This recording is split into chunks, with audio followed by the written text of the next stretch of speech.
objection, objection, objection. That's all I just said to him, really. And we left again. Right.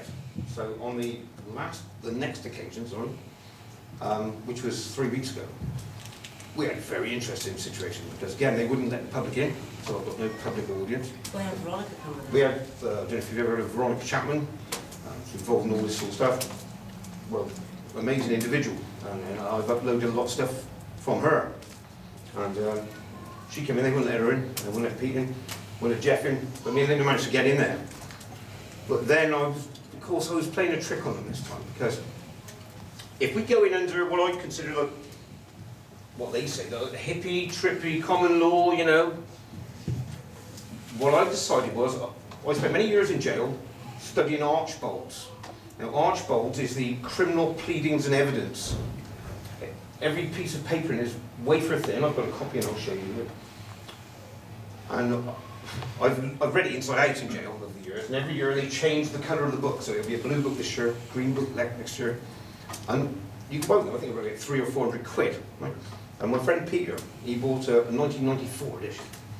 And we discovered a very interesting section in it. And it's the unlawful administration of an oath. Right. So what I'm thinking is they're going to think I'm going to come in here playing the common law game, you know. But they're thinking, well, you left your constitutional rights at the door when you consented to this hearing, me old mate, right? Because basically, well, that's exactly what's happened. But of course, what we've done is, so I went in and they were expecting me to present it. But the first thing I did was I opened up a thing called Stone's Justices Manual.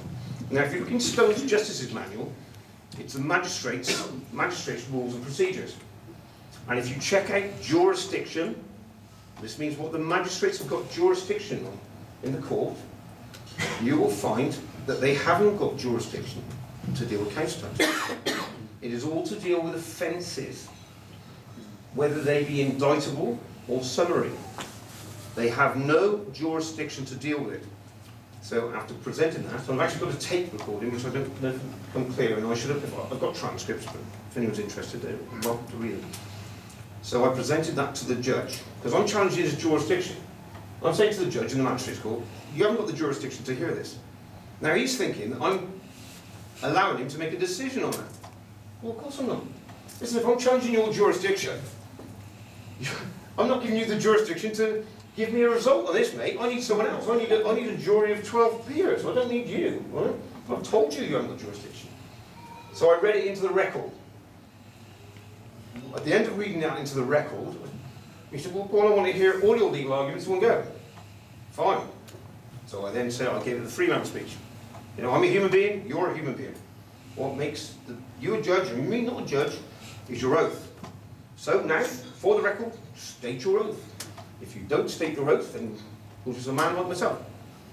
Of course, they won't do this, and the reason they won't do this is because they're dealing with an arbitrary matter, and they're there for as a justice of the peace, common law matters. They can't do it. So he wouldn't. No, I want to hear all your arguments. Well, okay, we'll go to a very serious matter. So then I pulled out archbolds. There's lots of rummaging around and scuffling around. Of course, this was like a red herring, really, because I put the 1994 edition, which if you want to listen to today, on the table, knowing that he would know white cover. That's an old book. So I've turned to the unlawful administration of an oath, 1835 under the Statutory Declarations Act. It's a very concentrated piece of material. And when you're in law, you want concentrated pieces of material, because when they've got lots of case histories, it means they can say, oh, well, it's more like that one, more like that one, you know? So I went into it. So I read him his charge, that he, as a Justice of the Peace, on the 15th of November, 2010, unlawfully administered an oath to myself in a matter in which he had no jurisdiction.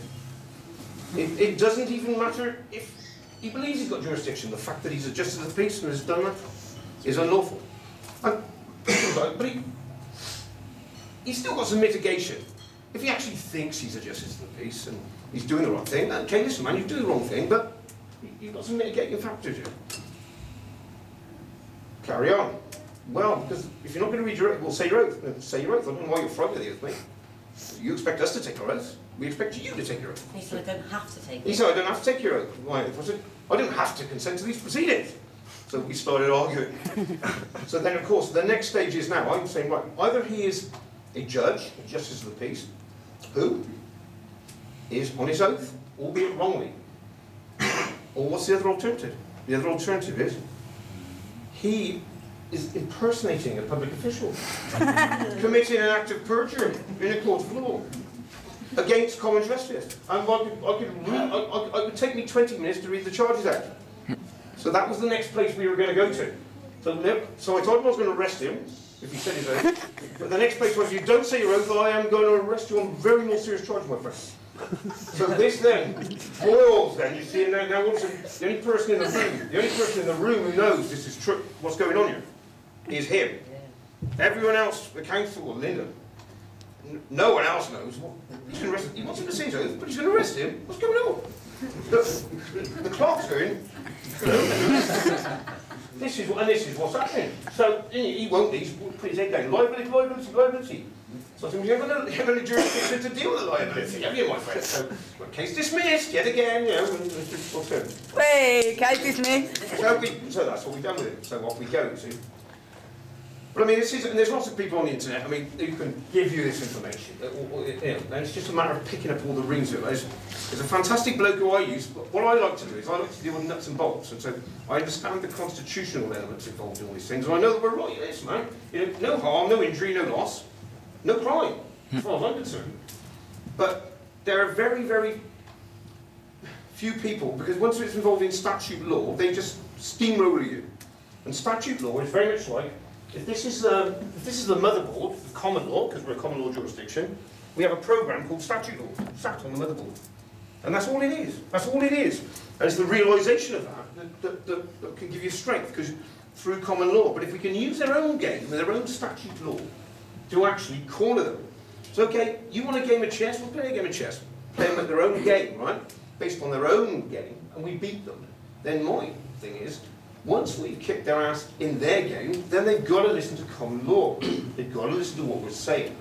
And so that deconstructing the statute, as Menard says, is the best thing, and it's easily done, because they're all built on myth and fallacy.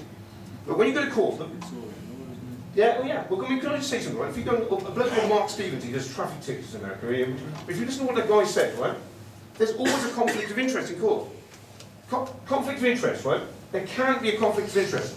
If the judge had slept with your wife and you'd had a divorce due to it, he couldn't be the judge in the case, could he? Because there's a conflict of interest. There can't be a conflict of interest.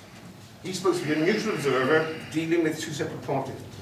But you can prove there's a conflict of interest in every case. You go to court. First thing you say, this is Mark Stevens, not me. Right, Your Honour, who do you represent this morning? What's he going to say? He's going to say the state, or the Crown, another incorporated one. Fine. Mr. Prosecutor, who do you represent this morning? The state. Well, I think we've got a conflict of interest. Well, they're both in a law society. You two guys are on the same team. We've got a conflict of interest. Yeah. And it's that simple, you know. And when you get into this stuff, you know, and there's a lot of information to get into, yeah, but words are important, because words are the things they use to wrap us up and tie us up, you know. And like, when I discovered the word authority, what it really means. Now, the landlord's got the authority to chuck us out of this pub, right? The police have got the authority to arrest us for causing a scene, right? If you come around your garden and I pee on your plants, you've got the authority to kick me off, yeah? But the most concentrated element of authority is the most powerful meaning of the word. And authority actually means the author of the writ. So what I always do is I always send writs to the council, to the court, if they don't rebut that writ after 28 or 14 days, that means I am the author of that writ, I am the authority. It is the most, if you want to find a river, go back to the stream. And once you can beat them with their own words, this is what we can do. And so I understand, the trouble is, you know, a lot of people, everyone wants questions and answers, and that's what we all want, you know what I mean? We're all trying to find this stuff.